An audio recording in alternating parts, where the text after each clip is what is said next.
Hey guys, Troll9002 here. I know it's been an awfully long time since I posted anything.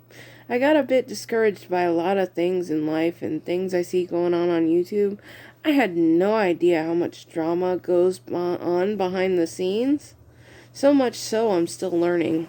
I just observe, I don't take sides, because to me, we're all YouTubers. We all got our goals, we all got our videos and spins on things, and we're all doing our own thing.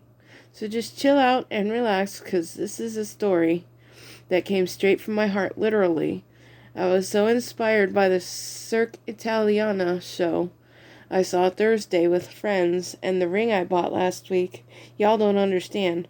I never buy stuff for myself from the case. I always buy the costume jewelry because it's cheaper. And for me, it doesn't break me out or nothing. I get the hypoallergenic stuff. So this was a super duper treat. And it wasn't that expensive. But it looks like it looks great. It's 14 karat gold plated sterling silver with simulated opal. Oh, here it is. Not the silver one, but this one. I take it off for you. Anyway, I can't believe I actually shopped. I never shop. But there it is. It's in the shape of a heart. Oh, there it is. It does see. I can't really get the camera to catch the opal part of it, but it's really pretty. And it's my favorite now because it fits so well. I keep getting everything snaggled on it, but I know Bone Daddy 2's wife can understand, right, Tammy? You can back me up on this one. Jewelry shopping is fun. Anyway, so the story today is called The Valentine's Heart.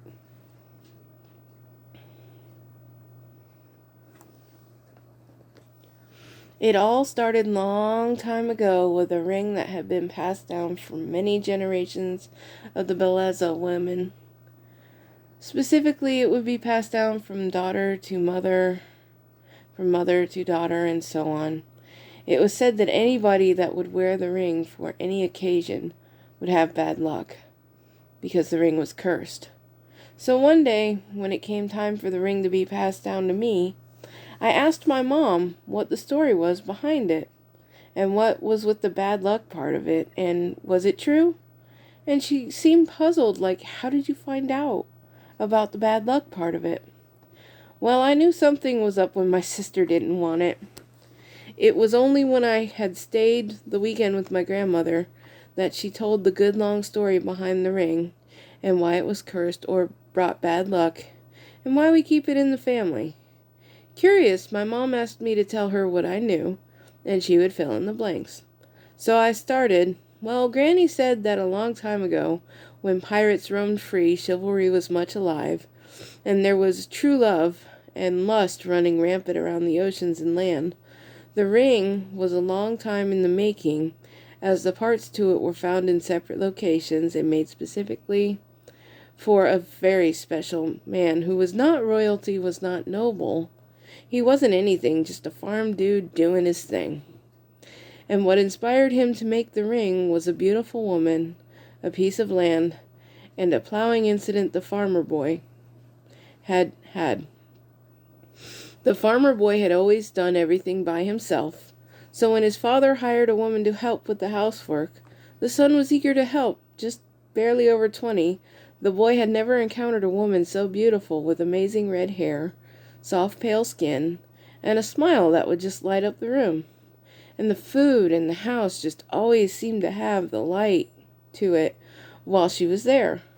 One day Angelina asked the farmer boy, named James, to show her how to plow so she could help one day with the outside work, as the father was not well, and everyone thought he was going to pass soon. Though we have no proof James' father likely had pneumonia, there were no treatments for it at that time, so James and Angelina were learning more and more about each other as he taught her how to plow and where things were and went on the farm.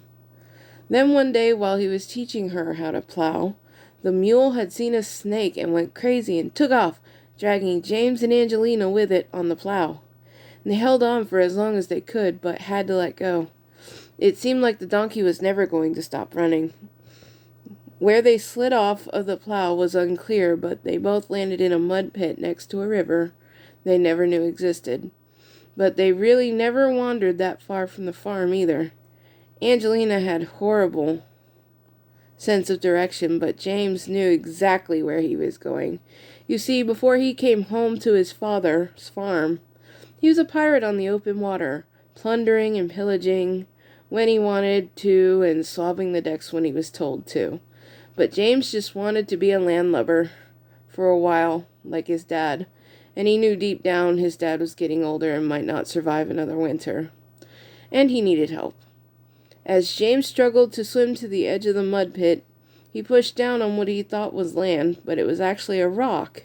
It felt different, and he felt like it was something he needed to hang on to. So he tossed it on land and grabbed Angelina's hand and dragged her non-swimming butt to the end where he helped her out, and then got himself out. Jokingly, Angelina said, "Well, I guess that is one mud puddle no cloak will ever cover for a woman to walk over." James looked over at her, and she looked at him, and they both busted out laughing like two drunks that saw a sober person trip. As they made their way back to the farm, James remembered to grab the rock that was in the mud, and he walked over to the river and he rinsed it off, and he still felt like it was something he should take home and closely inspect. It took the rest of the day, but they finally made it back to the farm, and fortunately, the donkey also returned home later that night. It was this same night that James cracked open the rock, and he found this shiny kind of iridescent stone inside. And so he paired it with a piece of gold he had brought back home with him from one of his pillaging pirate trips. He had a nice piece of gold that had been beaten into a circular form. It was to be made into a ring for a man on land who was to be married to a terrible woman. Thankfully, when James and his pirate buddies raided the man's boat right on the water, they took it from him, which freed the man from the possibly most torturous marriage ever to exist. That would have been a deal breaker for the woman. But when they took it, the woman that was supposed to receive the ring was crushed and put a curse on the man who not only took the ring, but whoever kept it. It would be as crushed as she was when she found out. And that started the curse of the piece of gold. Now, James was a smart man, and he never believed in curses or superstitions or nonsense, even though he was a pirate. Like he believed your life was what you made of it. And so, he paired the stone with the gold and shaped it into a heart. That wouldn't take any time at all in today's modern time, but back in the 1600s, people had to forge their own jewelry. Luckily for James, one of his pirate buddies was in port, and this guy could make a piece of jewelry out of anything. He knew how to heat the metal and when to place the stone and how long to let it sit and set, and James brought Angelina to meet Adam as well. James visited all night, and it wasn't soon after James introduced Angelina to Adam that Angelina and Adam fell in love. And when the ship left the next morning, Angelina went with it, and Adam, leaving James high and dry on the dock. Not quite knowing what exactly happened, James slinked his way home to the farm, where the chores had to be started, and his dad needed care. Except for when he got home, his father had left him a note that said, "Son, I know being a landlubber is hard, and I appreciate you trying, but I know you and Angelina have gone to the docks to meet up with the pirates. I don't blame you, but I can't go on living in this state of health. And so I have skipped several treatments and feel like I'm going home to God today. But I wanted you to know that I love you and I appreciate everything you gave up for me. But go be a pirate. It's what you're best at, son. I love you. Signed, Dad." And sure enough, James ran into his father's room, where his father had indeed passed away. And the amount of pain and despair that ran through James at this time was more than he could bear.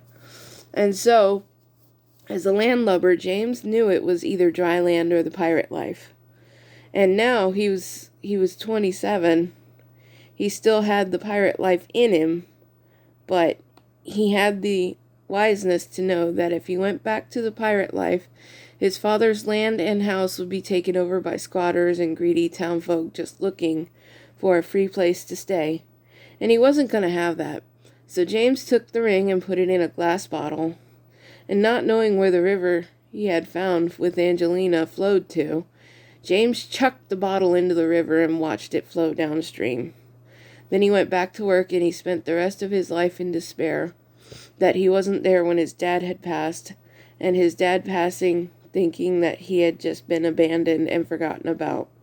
So for 50 long years, James kept the farm going until the king decreed that any and all land would be seized for royal uses, and that farmers would be herded off their land into homelessness, where they just sat around and talked about the glory days for the rest of their lives.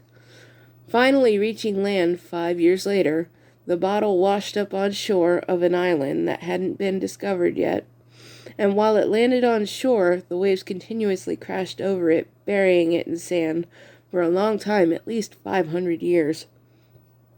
Well, the beach the bottle had landed on was undergoing great storms and hurricanes that would eventually erode the sand from the beach, and after 10 years worth of bad hurricanes and beach erosion, bottle finally saw the light of day once again, and it started floating again. In the ocean, after floating for a long time, it finally crashed into a beach again, where it was discovered by a man who was a novice treasure hunter who knew how to keep his findings quiet. And this, my friends, is how it ended up in my family. My great, a million times great grandmother on my mother's side. So I will post the rest of the story tomorrow on Singles Awareness Day. Happy Valentine's Day early. If you don't have someone in your life, I can be there. Catch you on the next page turn.